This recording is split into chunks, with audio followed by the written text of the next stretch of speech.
Hello, Endeavor here. So tonight I'm here with a returning guest from a stream I had a couple years ago, back when I was doing a podcast with Distributist for a couple months. I had on a guest who I thought had a really interesting perspective on the world. And last time we spoke about South Africa and Southern Africa, Rhodesia, where his family was from originally, and South Africa, where he spent his early life. And um, I wanted to bring him back on because so much has happened in the world since we spoke last time. I believe it was about 3 years ago now.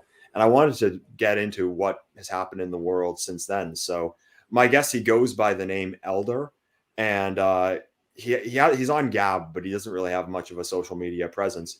But I do think he has a very interesting perspective. So I wanted to have him back on. How are you doing tonight?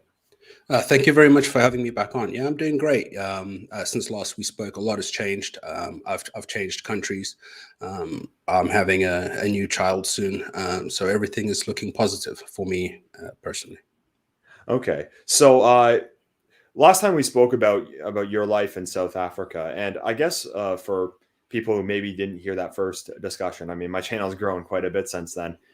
Give them some insight into your background. So, where did you come from, and how did you form your perspective on the world? Wow, that's great. So I was born in Durban, South Africa, which is more or less on the beach. We're known as banana boys by the rest of the country, and our lifestyle is pretty much, as you'd imagine, every day at the beach. The community there is very close knit. Life was very, very free. The majority of the time, the big questions that we asked ourselves is, which tree are we going to climb today? That was it. Nothing at all like what we're dealing with today. And then it all changed in '95. As a lot of people will know, especially nowadays, more and more people are vacating the country and coming abroad. I'm not quite sure they're coming to better lands, but they are hard pressed over there and they are leaving. And so that leaves me in a very precarious situation where I thoroughly enjoy and have fond memories of my childhood, but I also am quite bitter in the fact that I know that nowhere else on earth exists where I can reproduce that for my children. And that's sort of the crystallization of thought that prompted me into getting into some kind of online discussion. And so, for the audience, what kind of changed? What kind of changed in your life once the apartheid South African regime ended and the new Mandela ACN regime came in? I mean, we did an entire stream on this, which I linked down below a couple years ago. But you talked about how things really changed quickly and people didn't realize it when it happened. What was that feeling like? It was surreal. Much like any other life-changing event, like the Twin Towers or winning the World Cup or whatever it may be. It was something that happened, and then the world was different after that. The best way to describe it is that my culture, my entire worldview, just ended. It didn't exist anymore, and it wasn't because we didn't want to continue on that path or that we lost our traditions. It's that we were forced to. We were forced by reality or the environment that we were in to take measures in order to protect ourselves, and that forced us to build fences and carry firearms and not let our girlfriends walk to the corner shop alone for fear of being raped or stabbed or whatever else maybe. So that's how it happened. It just slowly, one drip at a time. The slow march of progressive ideas just eroded everything to the point where you were, it's like a war zone, essentially. And it wasn't the first time that this had happened to your family. You had said that your father had to leave Rhodesia when he was young. Yes, that's correct. It's the same thing. Like I always think to myself that what happened in Africa and Southern Africa was like a dress rehearsal for the main event, what we're all experiencing right now in the world at large. Yeah, and we spoke last time in 2018, so this was middle of the Trump presidency, and Wow. South Africa was in the news, and it just seems like a completely different world that we've come to since then. And I feel like a lot of our talking points from back then. What we call the normie today is somebody who kind of could just like write off the problem. There's somebody Yeah. who could just say that like you're scared about nothing. You have no like this is just like a non-issue. Everything is fine. You're just crazy.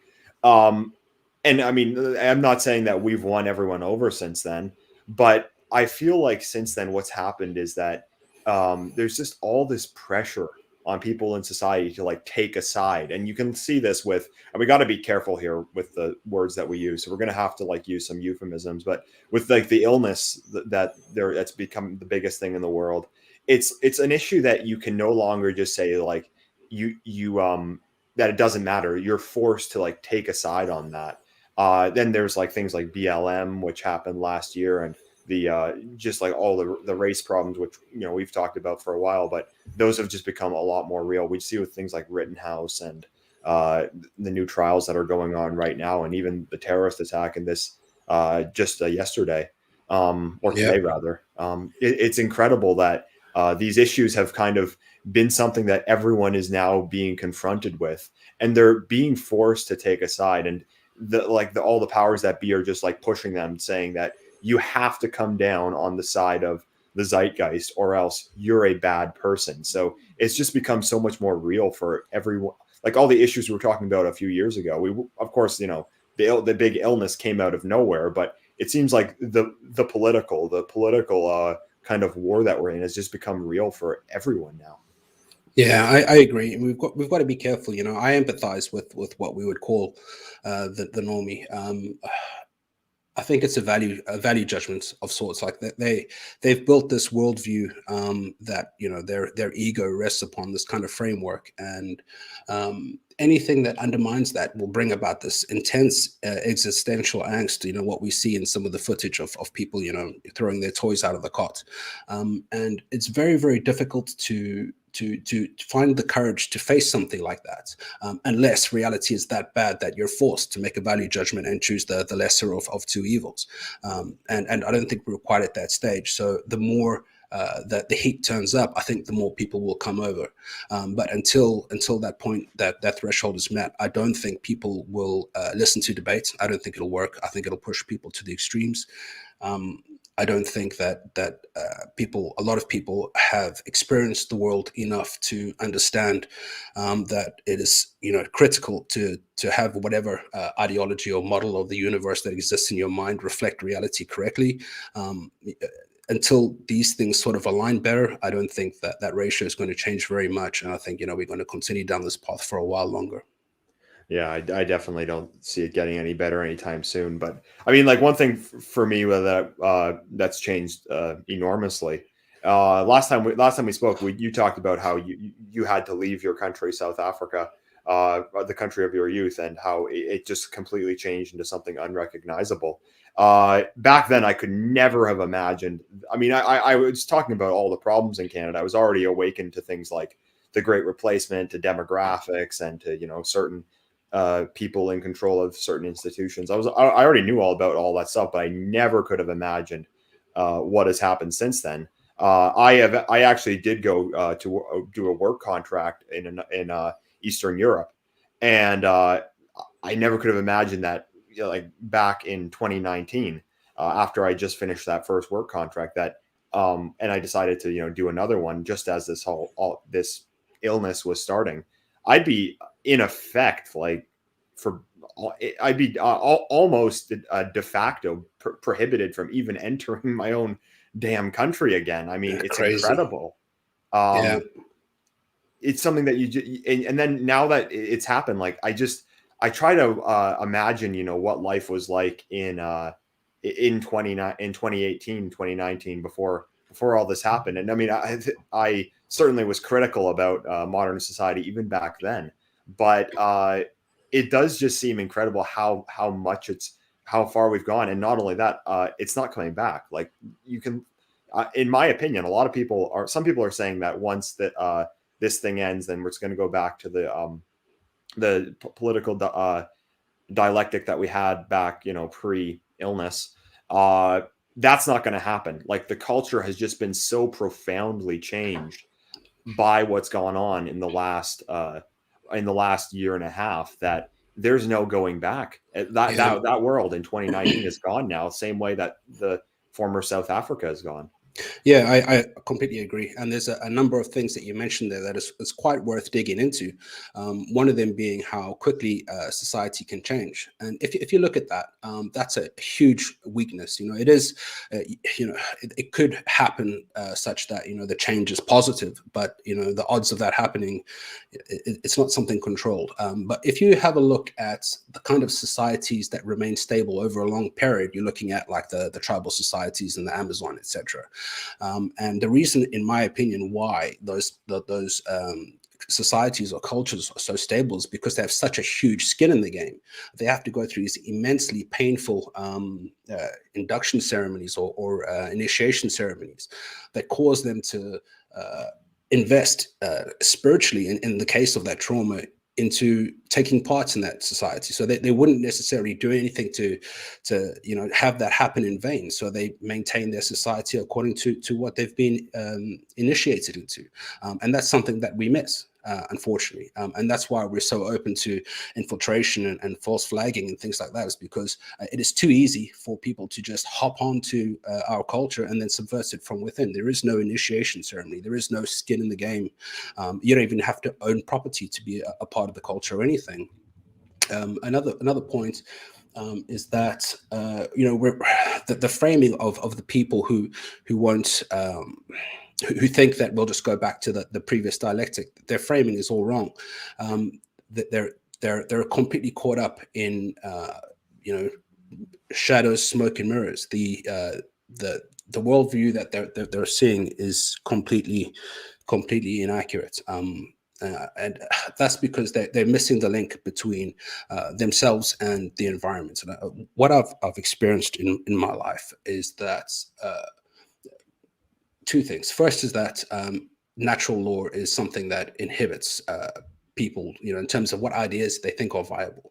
You go out to the Alps like I do with 10 items or less, and very, very quickly your options of what your ideas are narrowed down very, very dramatically to what you have to do to survive. Otherwise, you'll freeze to death or starve to death or whatever the case may be. And so that's a good thing to have some kind of method to rein you in a bit. And these people lack that. So their ideas aren't necessarily tested.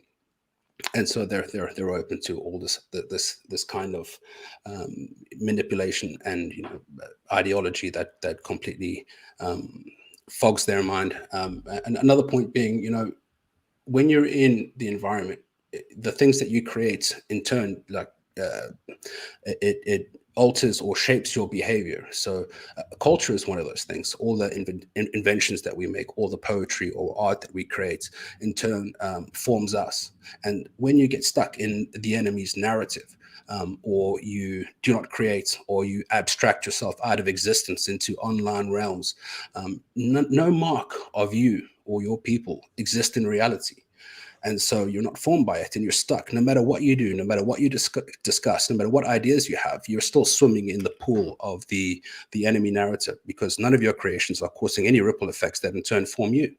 And so until those things change, until we start to create more, I think we're just going to be, like I said, on that train into Mordor, I think. Yeah, and I think that we're going to basically have no choice, because the system itself is kind of just pushing people like us out, both for ideological reasons, but also because we have the wrong ideas, but also not complying with certain mandates, which I've never seen anything as extreme like this in my life. The one thing that about, like, and I know we got to be careful here, but like the medication that they're trying to get people to take, what's so terrifying about it is that, like, I've never seen something pushed this hard in my entire life. Like, I've never seen like I've never seen the regime in the West like just be this relentless with anything. And I think a lot of people, they don't really realize that they're in this kind of battle. Like, you'll see a lot of them that you, like you mentioned, they're kind of just completely oblivious, where they're going through life and they've never actually faced any kind of struggle. So then when it comes to this decision that they're saying, well, you have to do this, you have to do this certain medical procedure, Yeah. or else we're going to ruin your life. We're going to make it so that you can't have a job, you can't go to any restaurants, any libraries, any parties, or anything like that. A lot of people don't really understand what's going on there, just like how extreme that coercion is. Yeah. And like, it just seems like when you zoom out, it's something that's so like trivial. It's something that's so trivial. Like this is something that 2 or 3 generations ago they wouldn't have even had to begin with. So like the idea that this is like the one thing that makes you submit, like that you're submitting over something like this. Like I can't tell you the amount of people that uh most of them aren't actually afraid of an illness. It's just because it's just for convenience. It's just because they want to say go to restaurants, they want to travel, they want to go on vacation to, I don't know, the Bahamas this winter, and well, if I don't do it, then like my son can't play on the baseball team or something like that. They don't really realize that like, first of all, why is this thing being pushed so hard? And the implications of that are you're making this huge decision based on something so trivial, and it seems like people can't really even realize that. Yeah, again, it's hard to blame them because they've been habituated to this way of thinking, and it's so clever how it was done. That giving up, that ceding of that ground of sovereignty was through health and safety law. So it makes perfect sense. You can't lift this box in a certain way, and there'll be an some kind of supervisor there to ensure that you lift it the correct way, and then they have complete sovereignty over what risks you can take, and that just came and went, and once that was installed, then the HR people started rolling in, and then one domino after the next, to the point where we are now, where we have no sovereignty over anything. Yeah, and it's incredible how what I think happened last year when they started to close everything. What are we going to call? Are we even allowed to use this word on YouTube? The blockade. Let's just say the public blockade. When this blockade came in last year, people were just so they were all the things that they kind of just took for granted in their day to day life. All of a sudden, that became something they could not do for a short period of time, and it's incredible how quickly that kind of like those like day to day things like going to the restaurants, going on vacation to Spain or something like that. How quickly and how easily that kind of became bait for compliance. So that's Yeah. become bait, like to get people to comply with the initial blockade, but then also with various other things. I think the mask stuff. I think that, at least I don't know about that one. That one seems to be like a day to day compliance thing. In my opinion, that was something that was put in just to keep it in people's minds. But Yeah. it's incredible how like the kind of consumeristic things that we had pre illness, all of those are now like being held over people's heads as kind of like a dog treat. Like do what we tell you, and you're going to get your treat. First of all, not realizing that those were never things that required you to bend over backwards and comply with in order to get. But beyond that, they're things that are really just that are so like trivial, and it's amazing how easy it is to control people today, just with the most like just with the most decadent like luxuries imaginable. Yeah, it's absolutely ridiculous how corrupt the mind of these people have become. People who comply to these kinds of things. You used to think you have a balance between lifestyle and legacy. Legacy being something very, very important, because you've inherited something so great, and you have a connection to that. You have your context, and you want to pass that on. So you balance your lifestyle with your legacy.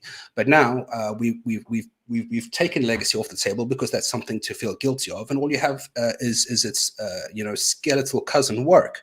And so now you have a work to lifestyle balance, and that's all that these people are interested in. It's carrot and stick all the time. All the nuance of life has completely vanished. You have to be either red or blue or black or white. None of it is where the truth lies, and I think that's a critical misstep if people follow that line of thinking. Start to separate two schools of thought, because in my opinion, the truth is like a key that's been split in two, where one half has been buried deep in the ideology of one, and the other half is buried deep in the ideology of the other, and never shall the twain meet. And in that way, you know, the livestock are more or less kept in check. No matter what side of the argument you fall on, you're still discussing the same thing. Because, like I said before, we're not creating as much as we should. All we do is behave, exhibit our incredulity on the internet, and that's not an argument. That's not a creation. You just become more or less a mouthpiece of what the other is doing.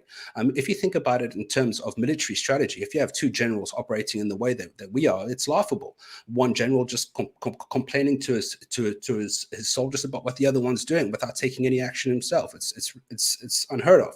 Yet that's where we exist. That is the paradigm that we exist in, and we need to change that framing. It's critical. Yeah, I think that now is the time that people actually have the opportunity to actually, take a stand on something. That's why, like, in some ways, the medication actually can be like I mentioned one of the videos, that with the left, it's kind of like this friend enemy distinction. It's like it's to identify bad person, it's to identify the non-compliant, the person that you're allowed to hate, and that the system will allow you to torment. But Yep. for us, I think that one thing that it is a certain test for who is willing to take a stand on something, who is actually willing to take a stand, draw a line in the sand and say, no, this is the point where I will not be pushed back any further. I'm not accepting this. Where do you find, sorry to interrupt, where do you find the inspiration to do that? Who do you look to as an example? We've lost our role models because we don't read as much as we should. The understanding of the utility of role models doesn't exist anymore. So all these values that we're saying should be stood up for, that should exist in society, that we aren't seeing, is just another pillar of our genetic expression that's being completely, destroyed. If you have a look at, I don't know if I'm the only one who thinks this or not, but if you have a look at Marcus Aurelius in the first chapter of Meditations, he goes on an endless list describing the great points of all the people around him. And a lot of people will just take that at face value. But to me, he's describing his ideal form of himself. He's saying, look, all these things that I see in others, or all things that I wish to be myself, that is my higher form calling out to me from the environment through people that I see. And then that forms the basis of the next step of his progression, of his crystallization into adulthood. He has a target to progress towards. And because we've lost that, because we're so individualistic, we're so focused on cleaning our room that we don't really see much about what the other are doing. And if we do, it's taken as a sign of weakness, if we're not egomaniacs or whatever. And of course, there's a lot of humility in certain circles online, but out there in the real world, especially in the kind of work that I do, I don't see it. And so I don't see where the ground exists for that stand to take place. Yeah, I guess it just needs to start with people like us. What I do hope is that I do think this is going to happen. Our guys are going to be the largest percentage of the people who haven't taken the mark of the beast, so to say. But I mean, like, getting back to what I said, I think like it being the line in the sand, I do think that this is like a time where people actually can eventually for once draw that line in the sand, because I think it's just essential to do that, because we have to understand, like, this system is designed to destroy us. Yeah. It's going to do that if nothing happens. And, sooner or later, we're going to have to find ways out of it. And, in some ways, like us being kind of barred from the system, I'm not saying it's necessarily good. It's inconvenient, but at the same time, it kind of gives you that push that you really need to go out and actually do something and make it work. And like for me personally, I am wondering what is going to happen to me, because it's going to be, where I am right now, it does feel like the calm before the storm. All of this is going to come in. I'm going to see what happens with it. But I've made the decision that I'm not giving in to the medical tyranny. I'm not accepting this medication they would like to give me. and I'll see what happens from there. And because you have to just take that, you just have to take that step. You have to take that step against the system, and that kind of opens a whole door of opportunities for you, because once you've kind of accepted that this is my point, where I will not go, where I will not back down from, then you kind of also stop worrying about certain other things. You stop kind of worrying about how can I remain in this system, what can I do to just like keep my head above the water, to just get along for a little bit longer. You got to really think about solutions, and if it's not working, then you have to make a change. And I don't know what's going to happen, but for me personally, I'm looking into my options. I'm trying to prepare myself for that. Yeah. A lot of people are. A lot of the guys that I speak to are doing exactly that. Whether that's, developing their financial situation, whether that's improving their skills in their fitness, or their combat ability, whatever it may be. There are a lot of people that I'm seeing that are taking that as a prompt to do something, and I applaud that, and I think it's fantastic. And I think that we shouldn't fall into this narrative that those who seek power should avoid it. I think that's completely wrong. I think nuance is lost there, where we are essentially in competition with one another. That's the nature of evolution, and so we should try to strive for positions of authority, or at least responsibility, and then express our utmost best judgment when we're doing that. And I don't mean by taking a petty revenge for some ideological slant that you have. No, serious, pure expression of your best judgment. And also, like you say, this has prompted a lot of thinking. People realize that there isn't that much authority left in organizations or bodies anymore. They've completely burnt their credibility, and so that opens them up. So then, like for example, if there's no justice in the justice system, where does justice exist? Is it something that exists within us? Is social justice a valid thing, or is it some kind of grouping of people who have similar beliefs and things that they agree to are correct or not? And if that's the case, then it doesn't reside within in any building or structure at all. It's an expression of the people. It's a culture, and that, like you say, once people are starting to engage in reality again, then I think that will be a positive step, even if it just creates some kind of ripple effect that causes other people to act. That's worth it. At least it's something. Yeah, I think what the awakening a lot of people are having now is that, I guess, to use an analogy, they were like walking on a tightrope, and they were kind of doing it nonchalantly because they thought that there was a net underneath, and that if they fell, then that net was going to be there to catch them. And that's kind of how I think a lot of people were lulled to sleep with in our society initially. When I was talking about a lot of these issues a couple of years ago, people would say, well, we have human rights, we have democracy, we have our constitution and stuff like this. And like they had these like false this false sense of security built in. And what I feel has happened is that they've fallen off that tightrope, and then they realize that that net is not there.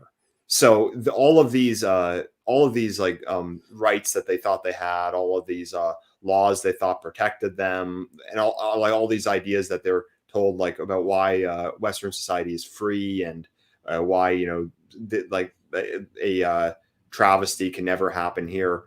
All of that false sense of security has disappeared, and people are going to be confronted with a lot more bleak of a reality that if you don't have power, then whatever is written on a piece of paper, whatever some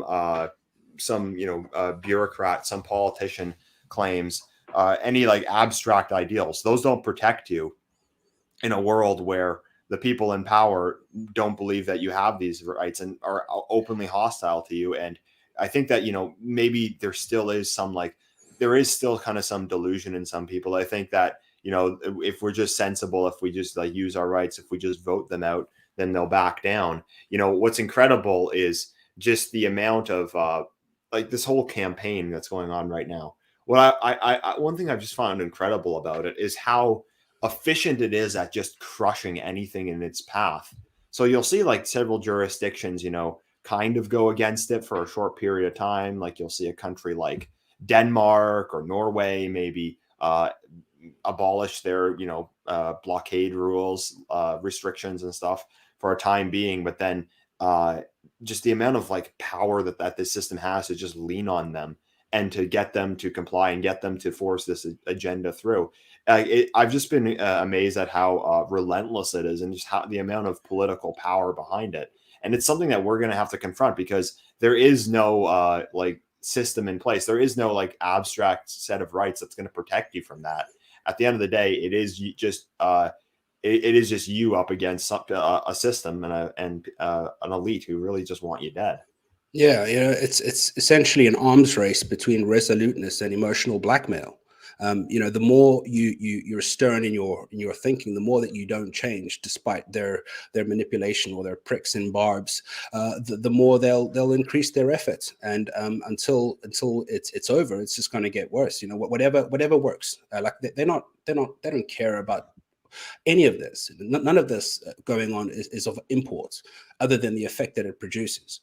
And so until the desired outcome is reached, they'll just recycle, change, take another vector, rethink, reskin, whatever it is. It'll never end. And you really have to understand the framing of the position that we're in. Like you are unable to express yourself. You are unable to create because any of this is a contravening of some law or social norm nowadays. So you're stuck. You're one of your God-given rights as a living being to express yourself and build a nest in your environment is taken away, and you're forced to live like a cuckoo bird in the nest of another. And no matter how sick it makes you feel, no matter what scratches in the back of your mind, you have to endure it. And it's going to continue down that path. I don't see an end game in sight, and that's one of the greatest tricks that's been played against us, is that we're forced to believe that at least when we die it's over. That's not when the race ends. That's only in this idealistic Jordan Peterson world where the race ends there, because it doesn't. There are many people out there playing multi-generational games, and all they've done is taken us out of that battle space. Yeah, I mean, the goal is ultimately to create a new humanity. It is to create like a new future, and one that our people do not exist in.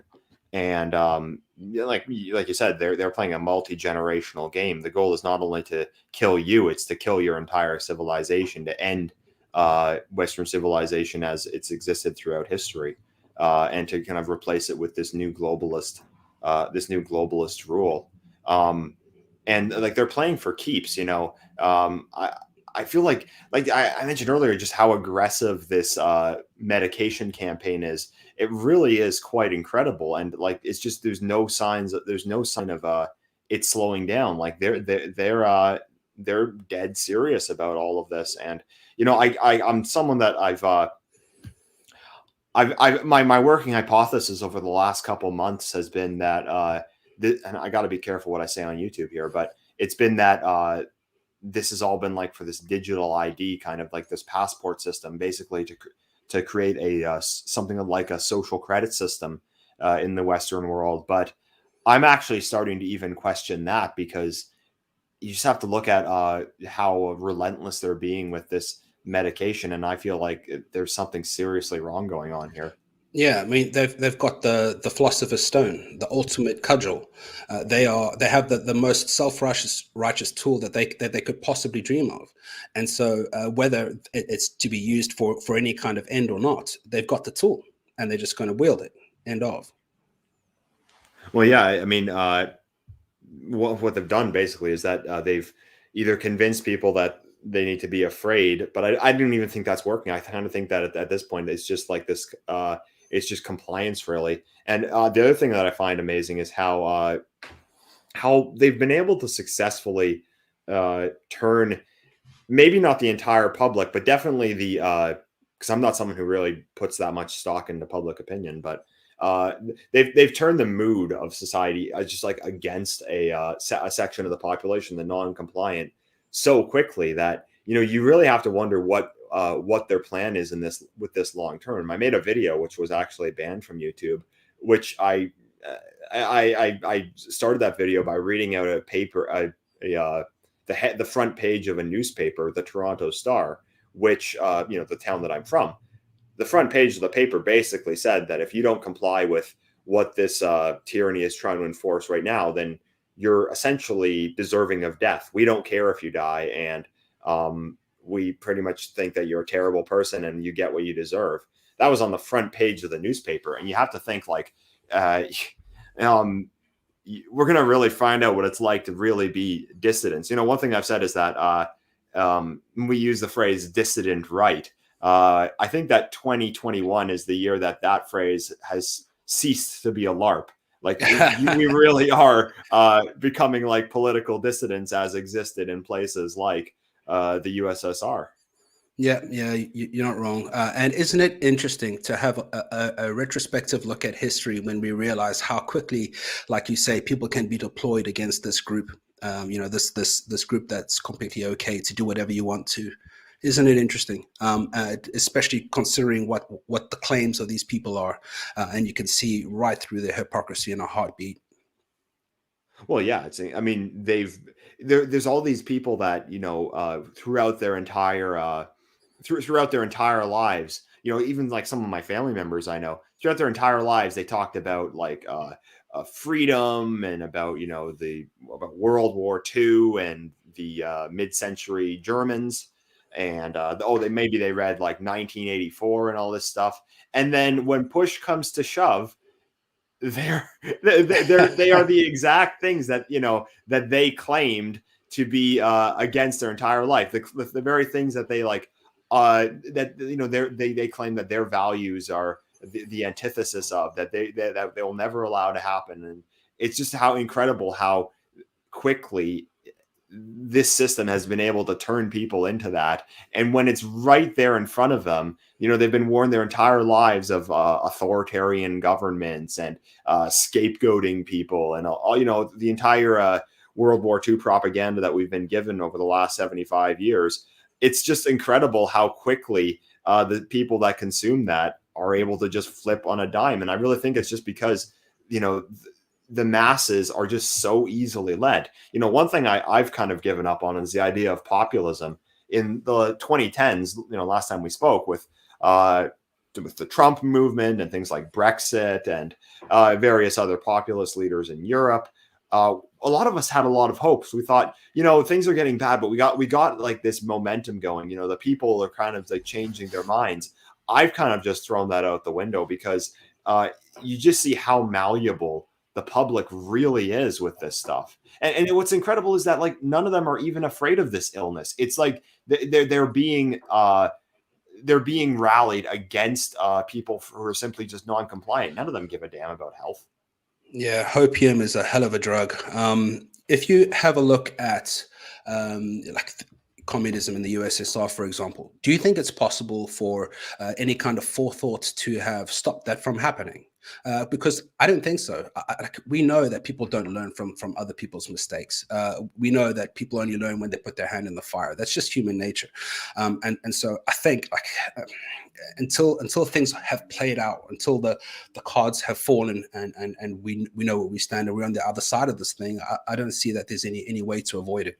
People as human beings will try every trick in the book to express their dominance over their fellow man, and there's no way around that. Through endurance we overcome. The readiness is all, and we just have to let it play out. Like as much as I would like to have avoided all of this from happening, I don't think it's possible.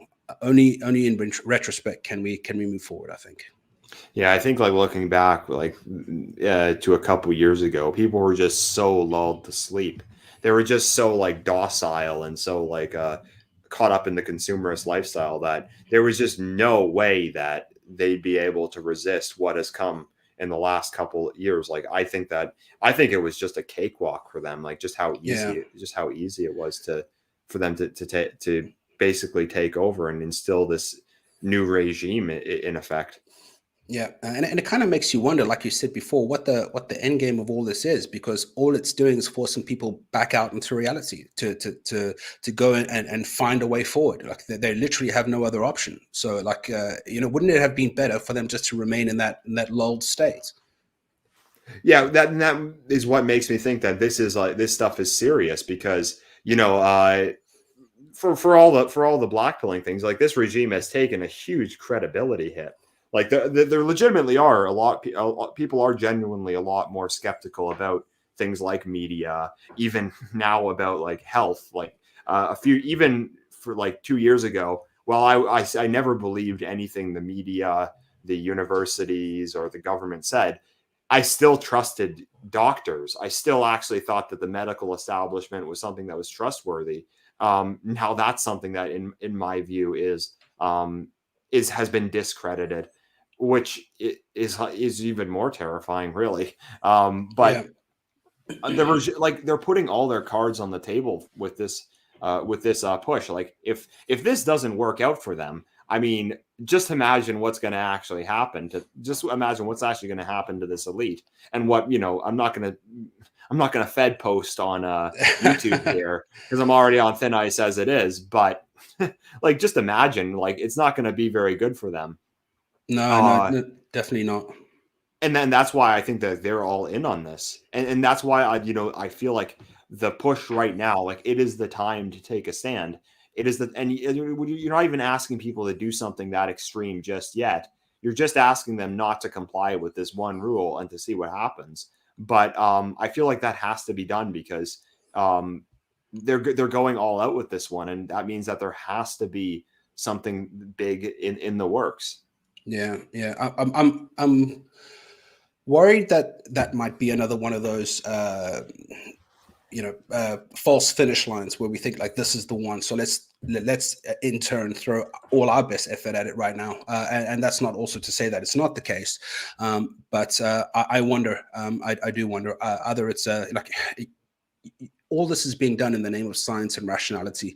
And I was just listening to catching up on what Woz was saying in his recent stream, that rationality won't save us, nor will science. And I think he's correct, because rationality, essentially, to me, as far as I can see, is a subjective thing. I mean, within each embedded system, there's going to be its own rationale, its own system of laws that make the entire framework fit together. And we can see it's demonstrable that what we consider rational has no effect on these kind of people, and so it's hard to to empathize with them and understand exactly what they're trying to do, because it's out there. Not unless you really get into their mind and try to almost walk a mile in their shoes to see what the entire game is all about. It's very, very difficult.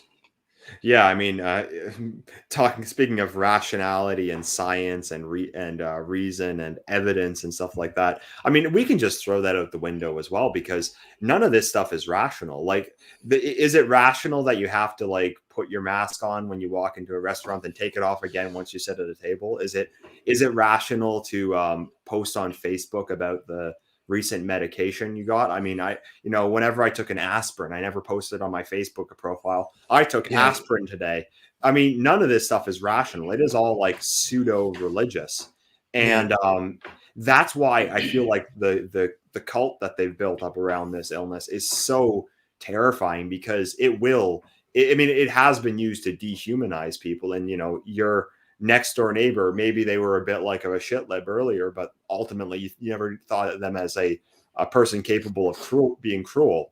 But these days they're basically telling you that you didn't comply and you now deserve death. Like, that's how quickly that this stuff can happen. Yeah. And well, the other Go thing I on. want to point out, though, is that it's not even possible to have rational debate anymore, because the way that media the role that media plays in our lives is that people are living in completely different realities. Like, on another issue with, like, the Rittenhouse trial, for example, you got people saying on Twitter that the Rittenhouse verdict is America's step towards the mid mid 20th century German war crimes, Yeah. or that like a great example I heard of was that the woman on the Young Turks, Anna Kasparian, she didn't even know that the guys that Kyle Rittenhouse had shot weren't black. Now, two of them weren't exactly white, but in her mind they were. Yeah.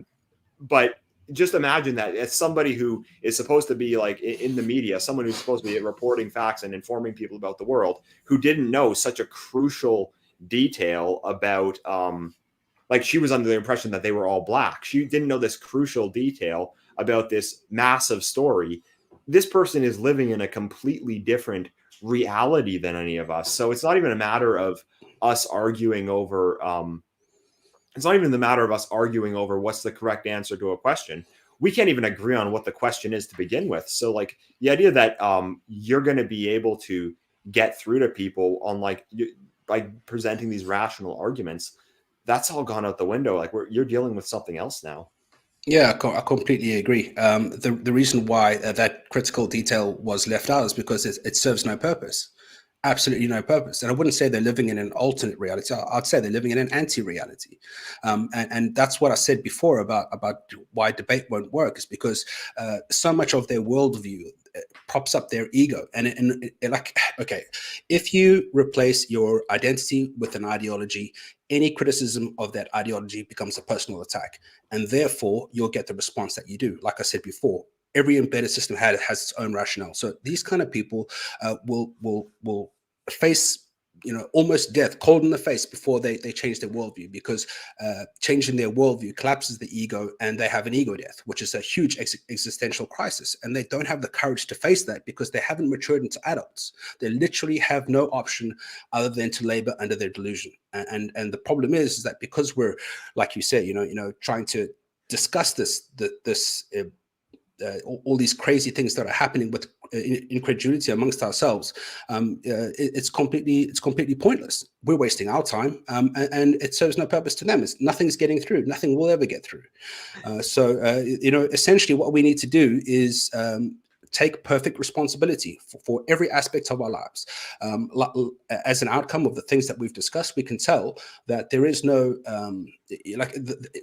we're living proof of the argument from reality fallacy, argument from authority fallacy. Like there is no authority left to trust, and so all we can do is take perfect responsibility of our lives. And what that means, we have to take perfect responsibility of our education, our safety, our future, our housing, our energy, our food consumption, every single aspect that before you hand it back to some authority or some societal structure, you have to take it back and you have to master it. Try as much as you can to learn as much about just basic survival. I was very, very lucky in that I had a thought ages ago, and I thought, to be a decent modern human, I should at least be able to be an okay, archaic one. And so I relearned all the things, like that you would need to do from scratch in order to develop a good understanding or reference from the past to the future, so I can, sort of trust that my judgment is correct. And so, I think we're going to have to seriously do that and take responsibility for absolutely every single aspect of our lives possible. Yeah. I mean, like another example that I saw was that they had a video from a shopping mall of people lining up to get their medication. And there was somebody who had an adverse reaction in the supermarket just after getting it. They were lying on the ground, frothing around, and the people in line still lined up. They still got the damn thing. Yeah, I saw that. It's unbelievable. And this is like how I've been critical about a lot of like Enlightenment ideas about like humans being rational and believing the evidence and like considering ideas like this. But even I was surprised. Even I've been surprised by this. But to echo what you're saying, people are going to need to finally take responsibility, because every single institution that we have is now non-trustworthy. Like, I don't even know if you can even go to I don't even know if I'd recommend people going to hospitals anymore. Like I'm going to say that tentatively because I know that like I know people might not have any option, but at the same time, like what's going to happen when every single institution in society has just been like brought under the influence of this of this like satanic zeitgeist. Yeah. I'm just gonna read out a super chat I got. Someone sent me a PayPal donation, but if you want to send me one on Entropy, you can do that as well. I'll check those too. So it says, from Obi-Wan to anti-authoritarian, you were the chosen one. You said to destroy the. You said, sorry, you were the chosen one. Okay, it's a Star Wars quote. I was going to destroy the authoritarians, not join them. Being balanced to the regime, not leave them in darkness. You were my brother conservative. I respected you. I'm in the U.S. Army. I'm currently fighting the military establishment with the medication mandate. Almost slipped up there. My religious exemption is pending, but I expect to be rejected in this case. I'm going to use the military judiciary against them to drag this out and stand my ground here. Love the content and prayers for you're Canadian and the Trudeau regime. Yeah, I'd say that, and this is one issue that you have to stand your ground on. I don't think you can give in on this one. Yeah, so I think you have to stand your ground and kind of accept whatever comes, but you can't. I think it's an issue you can't bend on. Yeah, since when did we fear standing up for what we believed in? Since when did we lose the courage of our convictions? It's exactly right. Yeah. So I mean, I was just going to say, we have a duty as men to shepherd our families through this, and if we're not going to stand up for them, who is? Oh, exactly. I mean, nobody will. You know, for like one example for me personally is that like just the thought of showing a QR code everywhere you go, like just the thought of walking into a restaurant or something and like showing as if you were like a child, showing your parents a permission slip. I mean, that is just pathetic to me. Like I can't possibly bring myself to comply with that. I can't possibly degrade myself to that extent. And that's like, you know, maybe it's about my pride, but I won't bend on that rule. You know, they've insulted my honor, and that's something that I just won't take. Yeah, I completely agree. More power to you, man. So, so we're talking about like how people need to start taking responsibility for their lives. What are some things that you think that people really what people can do? So if you're someone in one of these situations, so the mandate's coming, you're looking at losing your job, maybe like family members are on your case, they're saying they're going to disown you. What do you do? So like what would your recommendations be? Oh, that's such a difficult one, man. Like by now, people should have prepared. You know, the readiness is all, and it's unfortunate because we should have inherited also some kind of preparation for this. But as it stands, in that kind of situation, you got to look at your options, man. What you got to look at your individual skill set and recognize the law is just an IQ test and see what you can do. See what kind of jigsaw puzzle you can put together from your skill set and what's available, at least to get some kind of capital together to flee or to find a place where you can create. The bottom line for me is that we need to create, and for me the best way to do that is family. And I know I'm going to get 1,000 people telling me that, you know, they're black-pilled beyond belief because you know, the family courts are set against them. And yes, that's all correct, but we have to make good judgment when selecting our partners, and we have to see it in a genuine generational view, and we have to bring them alongside, and we literally have to do it. There's no other option. And so I'd say create anything, especially a family, but create anything, create artwork, poetry, anything you can. Just get your expression out there, because that having an object in the world creates ripples. We all see that, and then, you know, we see the object, we interact with the object, and that forms our behavior. And then the more of this we see, the more resonance of this expression exists, you know, the more confident we'll have to make moves or to identify each other and build those kind of relationships. I'd also say develop some kind of brotherhood, and I wouldn't make it political either, just a hobby that you're interested in, and develop some kind of harsh or difficult initiation ceremony to avoid infiltrators, and just experience life with these people, help each other out, and do the very basic community things. Don't worry too much about the bigger picture when things are as they are. Just focus on creating these key foundational things, and then I don't think it's going to be possible to turn things around in our lifetime, and so just prepare the next as best you can. Yeah, it is like an impossible situation for a lot of people. Like I am firm that you do have to draw the line here, but then but a lot of times when people come to me and say like they're at the risk of losing their job, I don't know what to. I don't know what to say to them though. Like I think that first and foremost, you have to just call their bluff. Someone put that in the chat. I do agree with that. You have to just like say no, and then hopefully it buys you a bit of time. Hopefully you don't get axed, but you do know that eventually you are going to have to exit the system in one way or another. So you can buy yourself some time. Does it?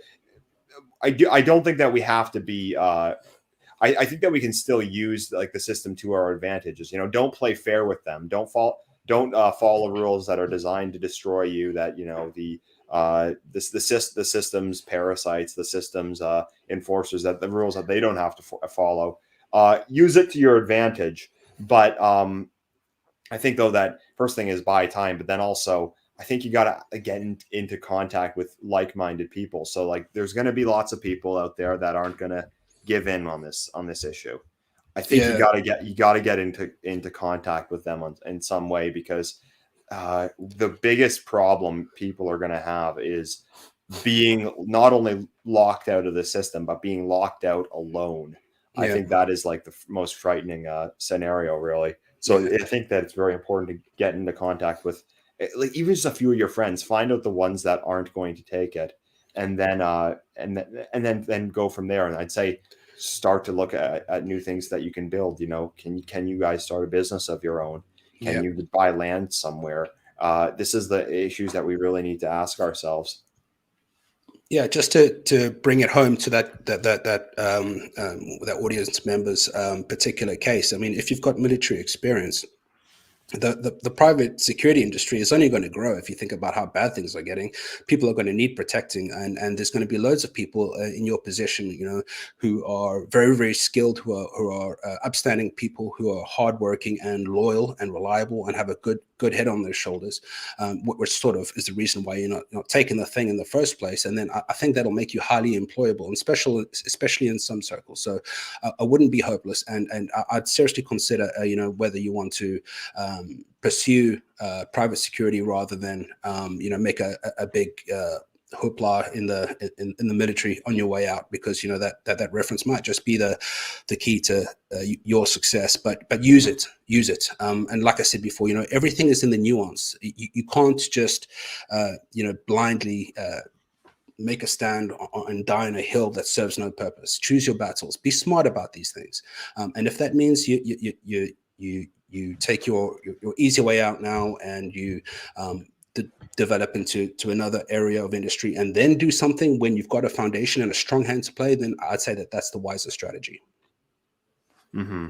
Yeah, but I do think though that you also have to think that at least now things aren't going to go back to normal, but at least with this these mandates they're pushing through, it is possible that this stuff won't work. So don't make like these don't make decisions for the short term with your own health. So what I'd say is that the reason I am so adamant about people not getting it is because that could be like something that we don't know. Problem is we don't really have any of the statistics. They're not giving it to us. But there's just all these horror stories coming out right now that I really don't know how else to explain other than there's something going on with this.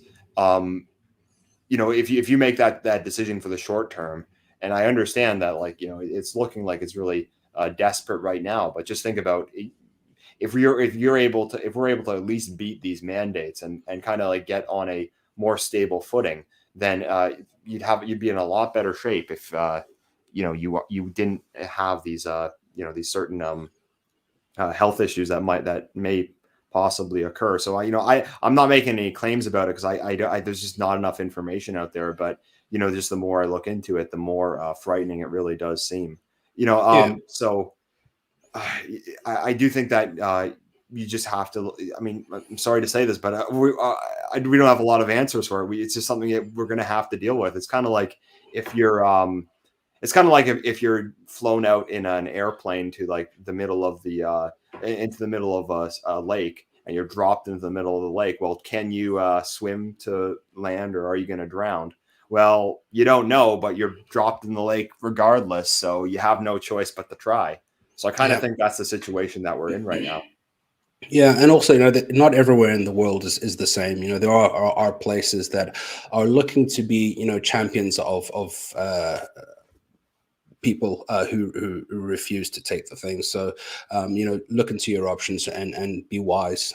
Don't make any, like Endeavor says, any short term, you know. Take any risks just for the short term that could destroy the bigger picture. Good luck, man. Good luck. Yeah. I mean, I'm currently in one that for the last like year or so, it's actually been one of the safe spaces. Not to use that's kind of a tarnished word. It's been one of the safe it's been one of the safe zones, really. It's been one of the refuge zones for a while, but now this stuff's coming back with a vengeance. And I haven't made, I'm gonna basically wait to see what happens, but I'm prepared to do what I need to take because like I said, I'm just not giving into that. But yeah, so I might be on the move again soon. I don't know where to, but it's very possible that that'll be the case. Yeah. So I guess what I also want to talk about is what do you think people can be expecting in the next couple of years? I mean, none of us could have expected what's happened so far, but given like your history in South Africa after it happened, and people and things started to change, and like the new reality came in. What do you think people today should start to expect in the coming years? Massive exploitation of the highest order. Um, that's the only outcome that I can see. You'll be forced to do things that are against your conscience, to do things that you don't think is right, or you'll face the gulag, or in whatever form it may be. And as we see nowadays, it's not just relegated to the internet. It's actual real life stuff. So you have to take it very, very seriously, and prepare an alternative, whatever that may be. Make connections, but I don't think it's going to be anything other than a massive exploitation. I mean, look at music, look at culture, look at food, look at everything at all. It's all downgraded to the lowest common denominator, because that's what makes it easy for corporations to sell. They only have to advertise one source instead of 10, and so you just expect more of that. And anything that you want to do to create some character or nuance is just going to be completely co-opted and overrun, unless you make some kind of defense against that. But we have the opportunity to understand exactly what's going on. We have the opportunity to learn from our mistakes. We can think ahead. We can set our own agenda. We can start to build our own communities where we do what we want in them. And it's perfectly possible. Just remember that every kingdom started with one man, and take that as your responsibility. And I think we'll be okay in the end. Yeah. I was gonna say that. Remember a couple of years ago when being canceled meant you weren't allowed on Twitter anymore. Yeah. Remember that Yeah. luxury? Yeah. I mean, it's just go ahead. I was just going to say, yeah, there goes your gym membership. There goes your movie night. There goes your date nights. What's next? No bowling.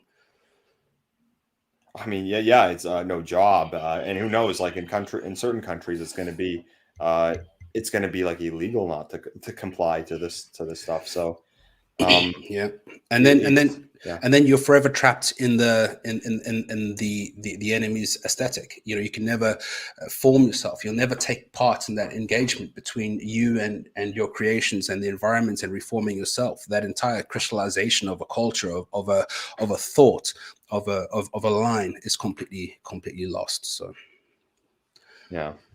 So, not good. I definitely think that just like people need to be prepared that you know, it's just gotten a lot more. It's just gotten a lot more real over the last couple of years, and um, I don't know really what to leave people on, because it's just something that you have there's no real way to there's no real way to comfort people over it. But I think it's just like you just got to be prepared, and you got to do and you just got to do what it takes.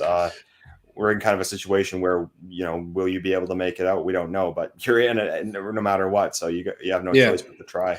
Don't worry about the outcome. You know, if you what's the saying? If you live in the past, you're depressed. If you live in the future, you're anxious. If you live in the now, you're okay. Something like that. But you know, trust the bigger plan. But just, you know, don't dwell or ruminate in things that you can't control.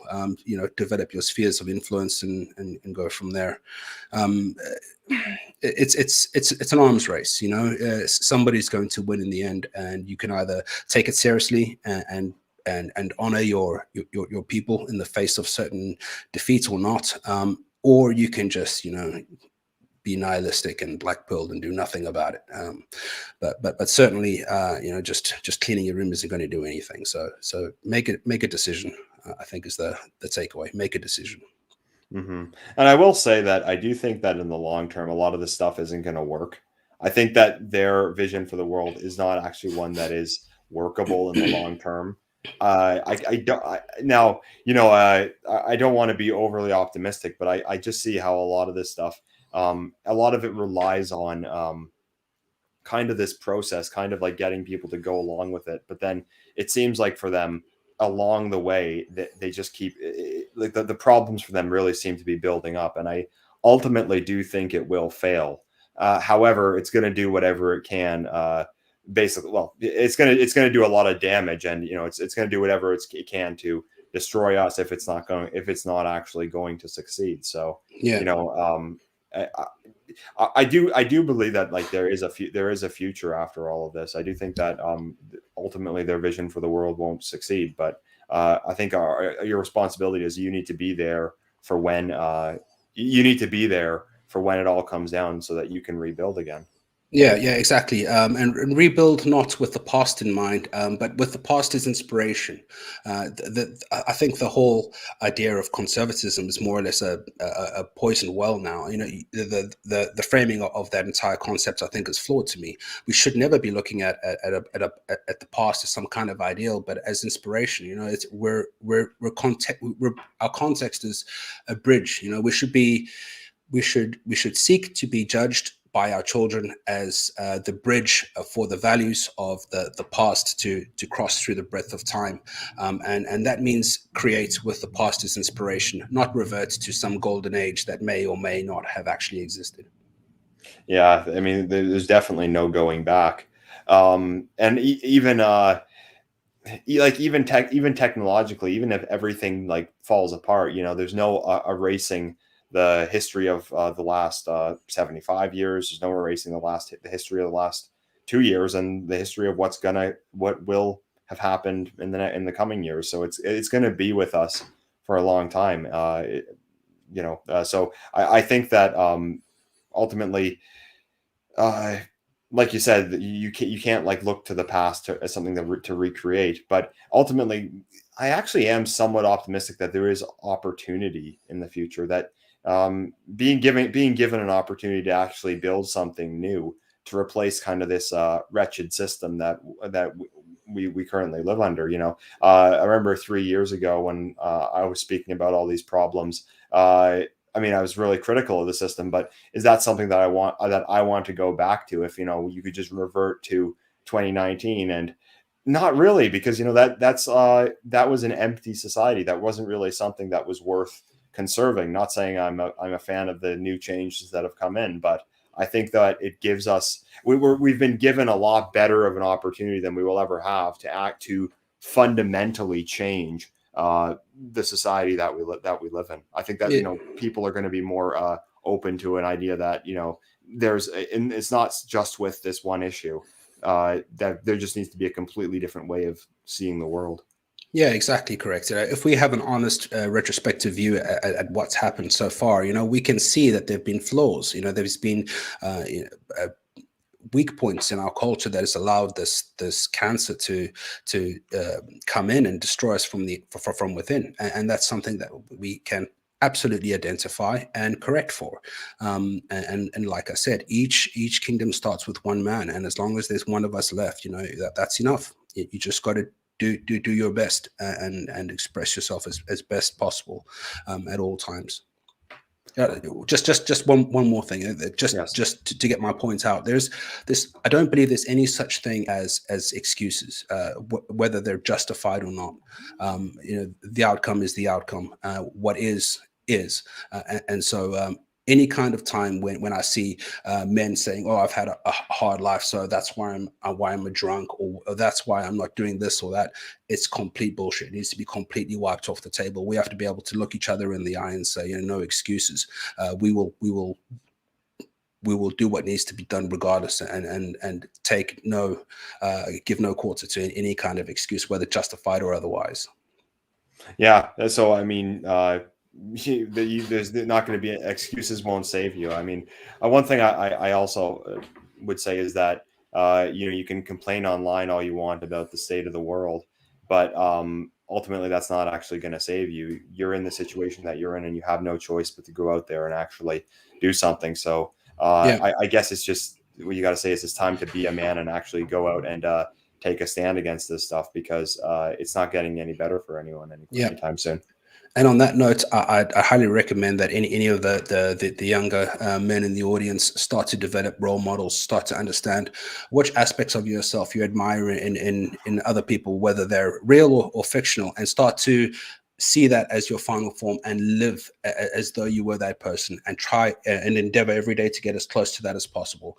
And I think if each of us start doing things like that and start to move closer towards our higher self, then I think we'll be okay, at the end. And whether things, however it ends, the lessons that we've learned and the experiences that we've had will stay with us, and so will the relationships and bonds that we form. So there's no need to be black-pilled about this, or to just be nihilistic or give up. You just do what you need to do, and express your duty and yourself as best you can. And I think you'll be pleasantly surprised. I mean, because look at what the opposition is. A couple of middle class, more or less adolescents in university. I mean, come on, it's not exactly the orcs from Mordor, for example. There's a lot of scope for people to I'm not saying do anything untoward, just to inhabit that space. I mean, what's stopping you and your friends creating a chess club, for example, on your corner, and just making sure that corner is safe? You don't have to do anything drastic. You don't have to do anything, extra to the law. You just have an external community that exists in reality, not in some online abstraction that has no bearing on the world.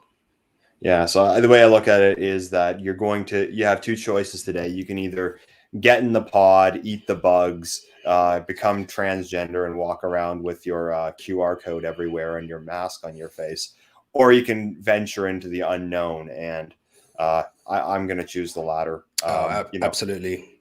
Yeah, and I'm quite lucky in that I've got a beautiful young partner who is absolutely hip to the game, and I have absolutely no pressure in my life to do any of those things internally. So that's one of the great things about having a united front at home, is that once the board is laid out, you have that confidence and that support, and you can really move forward knowing that you have that support. And it's a great asset that served me so much in my life. And I wouldn't think I'd be able to sit here and talk in the way that I am without that. So it's critical, and I hope and I wish for all of you out there that you get to experience what I do, really.